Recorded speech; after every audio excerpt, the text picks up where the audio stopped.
নমস্কার বন্ধুরা, কেমন আছো সবাই? আশা করি তোমরা সবাই ভালো আছো। আমরাও ভালো আছি। রমা মুম্বাই ব্লগে তোমাদের সবাইকে স্বাগত। চলে এসেছি আবার আরেকটা নতুন ব্লগ নিয়ে। কোথায় কেমন গরম পড়েছে জানি না, এখানে কিন্তু খুব গরম। বিশেষ করে আমাদের রুমটা যেহেতু টপ ফ্লোরে, আমাদের গরমটা যেন আরও বেশি লাগছে। এখনই এরকম গরম লাগছে, জানি না এরপরে কি হবে। বৈশাখ মাস জ্যৈষ্ঠ মাসে মনে হচ্ছে সিদ্ধ হয়ে যাব।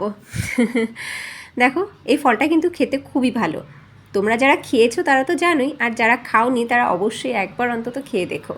এটা সাউথ ইন্ডিয়াতে প্রচুর পাওয়া যায়। আমিও প্রথমবার এই ফলটা সাউথ ইন্ডিয়াতেই খেয়েছিলাম, যখন বিয়ের পরে আমাদের পোস্টিং ছিল অন্ধ্রপ্রদেশে। তো অন্ধ্রপ্রদেশে থাকাকালীন আমি প্রথম এই ফলটা খেয়েছিলাম। এই ফলটাতে ওয়াটার কন্টেন্ট খুব বেশি আছে। যেরকম তরমুজেও ওয়াটার কন্টেন্ট বেশি থাকে, তেমনি এই ফলটাতেও। আর এই ফলটা কিন্তু এই সামার সিজনেরই ফ্রুট। তো এই সামার সিজনের যে সিজনাল ফ্রুটগুলো আছে সেগুলো খাওয়া আমাদের অবশ্যই খুবই ভালো। তো আমি বলবো যারা খাওনি তারা একবার কিনে খেয়ে দেখো। খুব বেশি দাম নেয় না, যেমন আমার এই দুটো নিয়েছিল 50 টাকা। সাইজ বুঝে দাম হয়, ওজন বুঝে তো এখানে বিক্রি হয় না, সাইজ বুঝে বিক্রি হয়। তো এই ফলটা যারা কিনবে প্রথমবার, তারা একটু খেয়াল করবে ভালো পাকা কিনা, জিজ্ঞাসা করে নেবে। তো ভালো পাকা হলে কিন্তু যত বেশি পাকা তত বেশি এটা নরম হবে, আর মিষ্টিও তত বেশি রসালো হবে। দেখো, কাটতে কাটতে থালায় কত রস পড়ে যাচ্ছে। আমি গোটাটাকেই একবারে কেটে ফেলছি, কেটে আমি বক্সে ভরে রেখে দেবো। আর বারবার ওই দু হাত লাগিয়ে আঠা হাত, ভালো লাগে না বারবার করে। তো একবারেই কেটে রেখে দিচ্ছি, যখন মন চাইবে তখন বার করে 2 পিস করে খাবো। আমার ছেলের আছে অনেক রকমের ফ্যাকড়া। সে ফলের মধ্যে শুধু খাবে আমটা ভালোবাসে আর আঙুর, এই দুটো ফলই ভালোবাসে। আর হ্যাঁ, শশাটা খায়।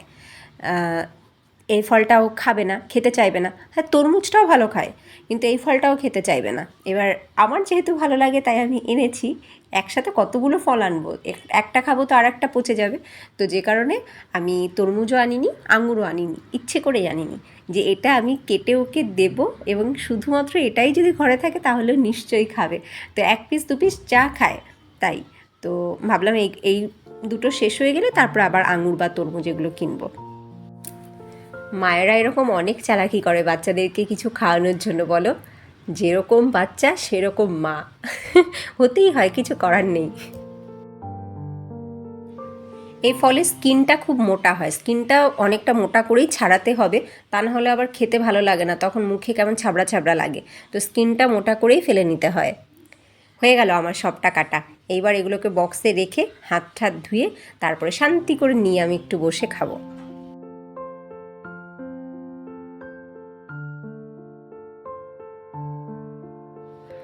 আগে আমরা শুনেছি, মানে ছোট থেকেই শুনেছি, ভরা পেটে ফল আর খালি পেটে জল। কিন্তু আমি কিছুদিন আগে একজন ডাক্তারের মুখ থেকে শুনলাম খাওয়ার সাথে সাথে, মানে ভরা পেটেই যদি ফল খাওয়া হয় তাহলে নাকি সেটা প্রচুর ক্ষতি করে আমাদের। ভরা পেটে ফলটা অ্যালকোহল হয়ে যায় এবং সেটা আমাদের জন্য ভীষণ ক্ষতিকারক। তো খাওয়ার অনেকক্ষণ পরে, মিনিমাম আধা ঘন্টা পরে ফল খাওয়া উচিত। আমি এখন বিকেলবেলা, মানে দুপুরবেলা খাওয়া দাওয়ার পরে রেস্ট টেস্ট নিয়ে তারপরে, আর খরমুজটা ফ্রিজে রাখা ছিল সেটাকে বার করেছি, মানে এখন ঠান্ডাই আছে ওটা বেশ।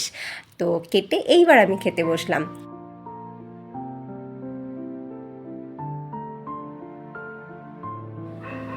কি সুন্দর হাওয়া হচ্ছে দেখো, দারুণ হাওয়া হচ্ছে। এই সময় এখানে বসে থাকলে একদম শরীর ঠান্ডা হয়ে যাবে, দারুণ হাওয়া হয়।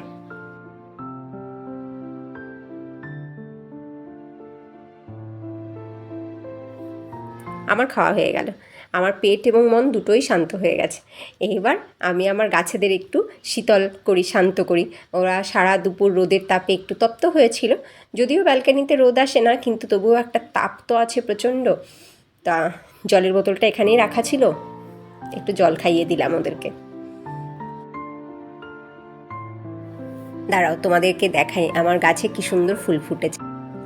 এই দেখো, প্রচুর নয়নতারা ফুটেছে। তোমরা ক্যামেরায় অতটা বুঝতে পারছো না, সামনে থেকে দারুণ দেখাচ্ছে। ক্যামেরায় যতটা না ভালো লাগছে তার থেকে সামনে কিন্তু অসাধারণ লাগছে। আর আমি প্রতিদিন তো ফুল তুলি না পুজো দেওয়ার জন্য। আমার কেনা ফুল যেদিন শেষ হয়ে যায় সেই দিন আমি ফুল তুলি, আর যেদিন তুলি সেদিন এক ঝুড়ি ফুল হয়। প্রতিদিন তোলা হয় না, সপ্তাহে একদিন করেই আমি পুজোর জন্য এই নয়নতারা ফুল তুলি। তো এই নয়নতারা ফুলও কিন্তু আমার অগতির গতি হিসাবে খুব কাজে লাগে। আর আমার ব্যালকনি কি সুন্দর রঙিন হয়ে থাকে, দারুণ দেখতে লাগে। আচ্ছা, তোমাদেরকে একটা কথা বলি, তোমরা যারা গাছ লাগাতে চাও কিন্তু তোমাদের খুব সময় কম, যে গাছের যত্ন নেবে বা একদমই সময় পাও না, আর যত্ন না নিলে গাছ হচ্ছে না, এই রকম যাদের প্রবলেম আছে তাদেরকে বলবো তোমাদের জন্য নয়নতারা গাছ কিন্তু বেস্ট অপশান। এই নয়নতারা গাছ কিন্তু কখনো ধোকা দেবেই না তোমাকে, তুমি লাগিয়ে দেখো ফুল ও দেবেই দেবে, ফুল ফুটবেই। আর খুব একটা যত্নের একদমই প্রয়োজন পড়ে না, খুব কম যত্নতে বা অযত্নেতেই এই গাছ কিন্তু প্রচুর ফুল দেয়, খুব সুন্দর ফুল ফোটে। আমার তো ভীষণ ভালো লাগে নয়নতারা গাছ, জানি না অনেকের ভালো লাগে না, আমার কিন্তু দারুণ লাগে। এই যে এত সুন্দর ফুল ফুটে রয়েছে, এটা কিন্তু অন্য কোনো গাছ লাগালে এত ফুল ফুটতো না, এবং কম যত্নতে, মানে একদমই যত্ন না নিলেও হয়ে যাবে। তো তোমরা যারা একদমই সময় কম তারা কিন্তু এই গাছকে বেস্ট অপশান হিসেবে বেছে নিতে পারো, শুধু একটু জল দিলেই।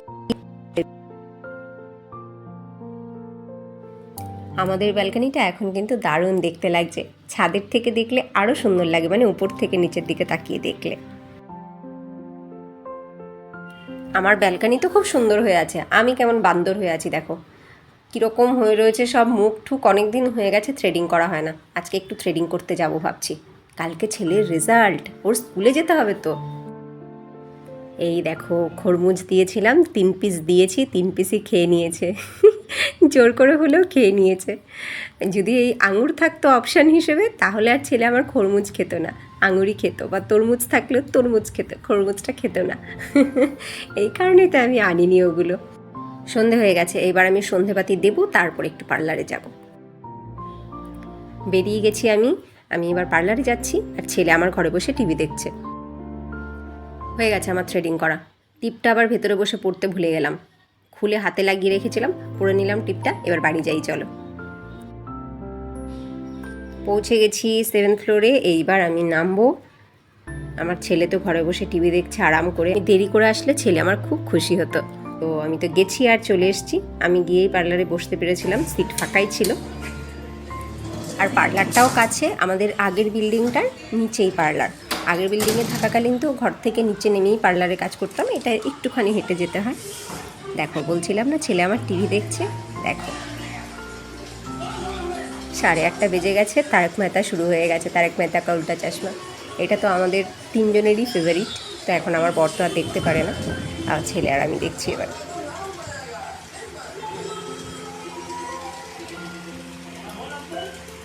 এইবার আমি বসে গেছি একটু আমার কাজ নিয়ে। এই শাকগুলোকে দেখো, শাকগুলো কেমন নেতিয়ে গেছে, কি করব, বেছে রাখার সময়ই হয়নি আমার। এইবার আমি বেছে রাখছি শাকগুলোকে, বেছে 2 দিনের মতন আলাদা আলাদা করে রেখে দেবো। একদিন একটু ভাজা খেয়ে নেব, আর একদিন একটু আলু দিয়ে তরকারি করব, আলু বেগুন দিয়ে খুব ভালো লাগে খেতে। তো আলাদা আলাদা করে রেখে দিতে, বেছে আমি বক্সে করে ফ্রিজে রেখে দেবো। শাকটা কিন্তু এই যে যেমন রাখবো এমনই থাকবে। শাক কখনোই প্লাস্টিকে করে ফ্রিজে রাখা উচিত না, প্লাস্টিকে করে রাখলে ওটা ওই সকালে রেখে যদি বিকেলে খাই তাহলে ঠিক আছে, আর তা না হলে 24 ঘন্টা ওভার হয়ে গেলে ওটা পচতে শুরু করে দেয়। আর একমাত্র পেপারে মুড়ে রাখলে সেটা 2 দিন খাওয়া যায়, তারপর আবার ওটা শুকোতে শুরু করে দেয়। পেপারে রাখলে পচে না, কিন্তু শুকোতে শুরু করে দেয়। আর বক্সে ভরে, এয়ারটাইট বক্সে ভরে যদি রাখা যায় তাহলে কিন্তু বেশ 3-4 দিন ভালো থাকে। যতটা শাক বাছলাম সবটাকে 2 ভাগ করে আমি 2টো বক্সে রেখে দিলাম, 2 দিন খাবো। এইবার বসে গেলাম সজনে ডাঁটা নিয়ে। 4টে ডাঁটা নিয়েছে 10 টাকা। এখানে না সরু কচি ডাঁটা একদমই পাওয়া যায় না, সরু কচি ডাঁটা খাবো বলে যদি শখ করে বসে থাকো তাহলে আর এখানে সজনে ডাঁটা খাওয়া হবে না। এখানে সজনে ডাঁটা এরকম মোটা মোটাই হবে তো যাই হোক, আমি কিনি না, মোটা মোটা বলেই কিনি না, সরু যদি কোনো দিনও পাই তাহলে কিনি। তো আজকে কি মন চাইলো কিনেই নিলাম। তো যাই হোক, এবার আমি এগুলোকে বেছে তারপরে রেখে দেবো। সজনে ডাঁটা যদি এমনি ফ্রিজে রাখা হয় শুকিয়ে যাবে, ছোলবার সময় আর ছোলাই যাবে না। আর যদি বাইরেও রেখে দেওয়া হয়, মানে এনে তাজা খাও তো ঠিক আছে, আর যদি 2 দিন রেখে দেওয়া হয় তারপরে ছুলতে বসি তাহলে আর ছোলাই যাবে না। তা আমি কি করি, এনে ওটাকে ছুলে তারপরে বক্সে ভরে ফ্রিজে রেখে দিই, তাহলে আর কোনো টেনশন নেই ছোলা নিয়ে। ধুয়ে রান্না শুরু করে দাও। তো দেখো আমি এবার ছুলতে শুরু করব, ছুলে বক্সে ভরে রেখে দেবো। যখন রান্না করব তখন বার করব ফ্রিজ থেকে, ধোবো আর রান্না করব। আর এতে কিন্তু দুটো সুবিধা, এক তো সজনেটা খুব ভালো করে ছোলা অবস্থাতেই থাকবে, ফ্রেশও থাকবে ফ্রিজে রেখে দিলে। আর দ্বিতীয়ত হচ্ছে রান্না করার সময় তাড়াহুড়োতে সজনে ডাঁটা ছুলতে বসার ঝামেলাটা থাকবে না। আমার ছেলে দেখো পাশে বসে খেলছে। ও কি করবে, খেলার সাথী নেই, সবাই যে যার মতন মামাবাড়ি বেড়াতে গেছে পরীক্ষার পরে। ওই বাচ্চাটাও মামাবাড়ি গেছে, যদিও তার পরীক্ষা ছিল না। তো আমার ছেলের এখন খেলার সাথী নেই, ও এখন ঘরে বসে ওর পুরনো সব খেলনা বার করে তাই দিয়ে খেলছে। হয়ে গেল আমার সব কটা ডাটা বাছা প্রায়। দেখো এখন কিন্তু তাজা ছিল বলে খুব সুন্দরভাবে ছাড়ানো গেল। তো আমি ছাড়িয়ে এবার সবগুলোকে সাইজ মতন কেটে রেখে দিলাম বক্সে। দুটো বড় কাজ হয়ে গেল এখন এই ফ্রি টাইমটাতে বসে। শাক রান্না করার সময় বেছে যদি রান্না করতে হয় তো অনেকটা সময় নষ্ট হয়, আবার এই সজনে ডাঁটাও। তো দুটোকেই আমি বেছে ঠেচে সুন্দর করে ফ্রিজে রেখে দিচ্ছি, শুধু রান্না করার আগে বার করব, ধোবো, রান্না করব। শাকটাকে কাটতে হবে, সজনে ডাঁটাকে আর কাটতে হবে না। চলো এগুলো নিয়ে এবার ফ্রিজে রাখি। আমার ফ্রিজে বক্সই বেশি দেখতে পাবে, বক্সে করেই আমি ম্যাক্সিমাম জিনিস রাখার চেষ্টা করি। হ্যাঁ, কোনো রান্না করা খাবার কিন্তু আমি কোনো প্লাস্টিকের বক্সে রাখি না, কারণ রান্না করা খাবার প্লাস্টিকের বক্সে রাখলে তাতে রিয়াকশন হওয়ার চান্স অনেকটা বেশি থাকে তুলনামূলক অবস্থায় রাখা বা কাঁচা অবস্থায় রাখা। তো আমি কাঁচা অবস্থাতেই রাখি এবং সেটাকে বার করে ধুয়ে আমি রান্না করি।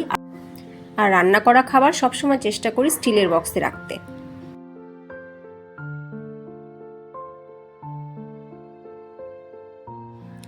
নেক্সট রবিবার পর্যন্ত চলার জন্য ফ্রিজ আমার রেডি। এই যা আছে এখন ফ্রিজে এই দিয়েই নেক্সট রবিবার পর্যন্ত চলতে হবে, আবার রবিবারে গিয়ে বাজার করব। ওই যে পেপারে মুড়ে রাখা রয়েছে দেখছো, ওটা হচ্ছে কুমড়ো, কুমড়োকে আমি পেপারে মুড়ে রাখি।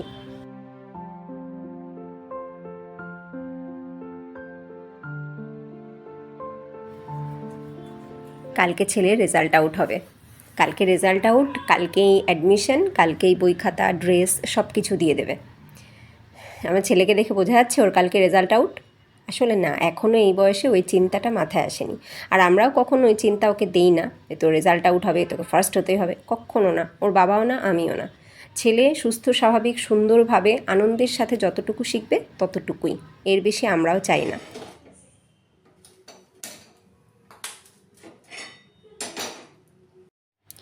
এইবার আমি রুটি বানাতে শুরু করে দিই, রাত হয়ে গেছে, এখন বাজে 9:30। তো এবার রুটিটা বানাবো, খাবো, বাসন কোসন ধোবো, শুয়ে পড়বো।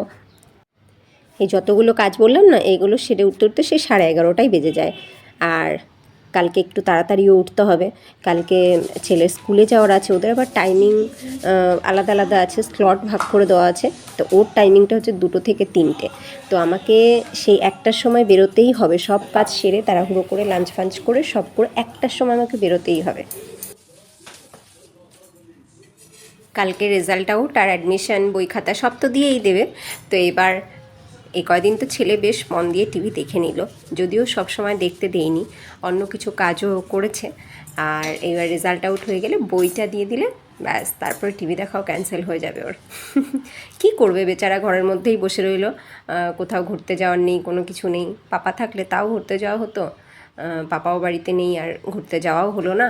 পাপার সাথে শুধু ফোনে কথা বলা, আর রাত হলে ফোনে স্টোরি শুনে, ভিডিও কলে স্টোরি শুনে তারপরে ঘুমানো, এই হচ্ছে ওর ডিউটি। তো সারাদিন একটু তো টিভি দেখবেই বলো। যাই হোক, আমার রুটি করা প্রায় হয়েই গেল। তো এইবার আমরা মা ছেলেতে ডিনার করে নেব, তারপরে আমার কিছু কাজ আছে সেগুলো সেরে তারপর আমরা শুতে যাব। তোমাদের ভিডিওটা কেমন লাগলো সেটা অবশ্যই জানিও, ভালো লাগলে লাইক করো, আর নতুন বন্ধুরা যদি তোমাদের ভালো লাগে লাইক করে সাবস্ক্রাইব করে আমাদের সাথে থেকো। তোমাদের সাথে আবার দেখা হবে নেক্সট ভিডিও নিয়ে। তোমরা সবাই ভালো থেকো, সুস্থ থেকো, টাটা।